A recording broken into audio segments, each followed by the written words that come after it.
একটি দ্রব্য ৬০০ টাকায় কিনে কত টাকায় বিক্রি করলে ১২% লাভ হবে? ৬০০ টাকা দিয়ে কিনেছে, ১২% লাভ বলেছে। কিন্তু এখানে যে বিক্রি করছে, কত টাকা দিয়ে বিক্রি করছে সেইটা বলছে। বিক্রির হারটা বলে দিয়েছে, লাভের হারটা ১২%। এই অঙ্কগুলো অনেক রকমভাবে করা যায়। আমি একটা ছোট পদ্ধতি করছি।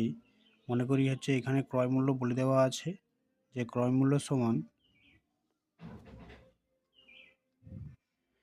মূল্য কত বলে দেওয়া আছে না, ক্রয় মূল্য সমান ৬০০ টাকা। বিক্রয় মূল্য জানিনি। লাভের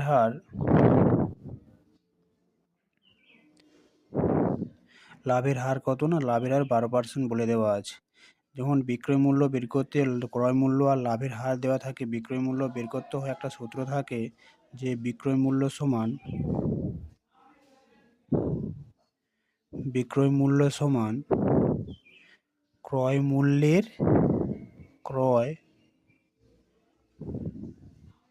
ক্রয় মূল্যের ১১২%।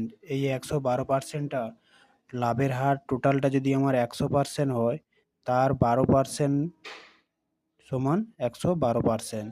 এই জন্য এখানে ১১২% লিখলাম। এবার এখানে বলা আছে ক্রয় মূল্যের ১১২%, ক্রয় মূল্য কত দেওয়া আছে? ৬০০। ৬০০ এর ১১২% বাই ১০০। কাটাকাটি করলে ০,০,০,০ কাটলাম। ১১২ গুণিতক ৬ সমান ৬৭২ টাকা। হলো ৬৭২ টাকা। এই অঙ্কটা আরও যদি একটা পদ্ধতি হয় টাইপ 1, এটা যদি টাইপ 1 হয়, টাইপ 2 যদি দেখি আমরা, একটি দ্রব্য হচ্ছে ৬০০ টাকায় কিনে, ৬০০ টাকা কিনছি মানে টোটালটা ৬০০ টাকা। যদি আমি টোটালটা এই পার্সেন্টেজটাকে যদি আমি টাকায় কনভার্ট করে নিতে পারি, পার্সেন্টেজ যদি টাকায় করে নিতে পারি, তাহলে আমার কি হবে? এইটাকে আমি এটার সাথে যোগ করে গেলে আমি বিক্রয় মূল্য পেয়ে যাব। টোটাল ক্রয় মূল্য ৬০০ ছিল, সেটাকে যদি আমি ১০০% ধরে নিই, এই ৬ ইকুয়াল টু 1%। এটা পার্সেন্টে আছে। এবার এখানে আমি ১২ দিয়ে গুণ করবো উভয় পাশে। ১২ দিয়ে গুণ করার আমার লক্ষ্য কেন না, উভয় পাশে ১২ দিয়ে এই কারণে গুণ করব, কারণ এখানে আমার বলে দেওয়া আছে 12%। এবার ৭২ টাকা, এটা ৭২ হলো। তাহলে এই 12% যে লাভটা হলো, সেটা কতর জন্য লাভ হলো না, এই 12% জন্য ৭২ টাকা আমার লাভ হলো। এবার অতএব ৭২ টাকা যেহেতু লাভ বলেছে, টোটাল আমার আগে ছিল এত টাকা, ৬০০ টাকা, তার ৭২ টাকা লাভ এখন, তাহলে বিক্রয় মূল্য হবে ৬৭২ টাকা। এটা একটা টাইপ হতে পারে। আরও অন্যরকম টাইপ দেখি আমরা। আমার বলে দেওয়া ছিল এখানে যে মনে করি, বলে দেওয়া ছিল না, ধরি বিক্রয় মূল্য যেহেতু আমি জানিনি বিক্রয় মূল্য ধরবো, বিক্রয় মূল্য সমান কি ধরো না, X টাকা বিক্রয় মূল্য ধরে নিলাম। আর এখানে আমি এবারে ক্রয় মূল্য দেওয়া ছিল না, ক্রয় মূল্য কত দেওয়া ছিল না, ক্রয় মূল্য সমান ৬০০ টাকা দেওয়া ছিল। এটা আমার অঙ্কে দেওয়া ছিল। এখানে এবার আমি লাভ যদি বের করি, লাভটা কীরকমভাবে বের করবো না, লাভ সমান আমরা জানি কি, লাভ সমান কি, বিক্রয় মূল্য মাইনাস ক্রয় মূল্য, এত টাকা, এটা আমার লাভ। এবার লাভের হার কত না,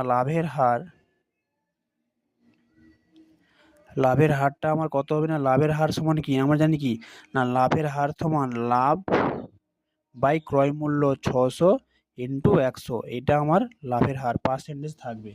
এটা আমার লাভের হার থাকলো। এবারে এই শূন্য কেটে দিয়ে উপরে x মাইনাস ৬০০, নিচে ৬% রাখলাম। এবার আমার একটা অঙ্কে বলে দেওয়া ছিল যে ১২% লাভে, এবার সেই ১২% আর এই ১২% দুটোই তো লাভের হার একই। এবার শর্তানুসারে দুটোকে সমান করো। শর্তানুসারে x minus ৬০০ by ৬ equal to ১২, দুটো পার্সেন্টেজ সমান করলাম। এবার এখানে x মাইনাস ৬০০ ইকুয়াল টু এই ৬টা এই পাশে গুণ হয়ে ৭২ হলো, এইটা ৭২ হবে। বা এবারে x মাইনাস ৬০০ ইকুয়াল টু ৭২,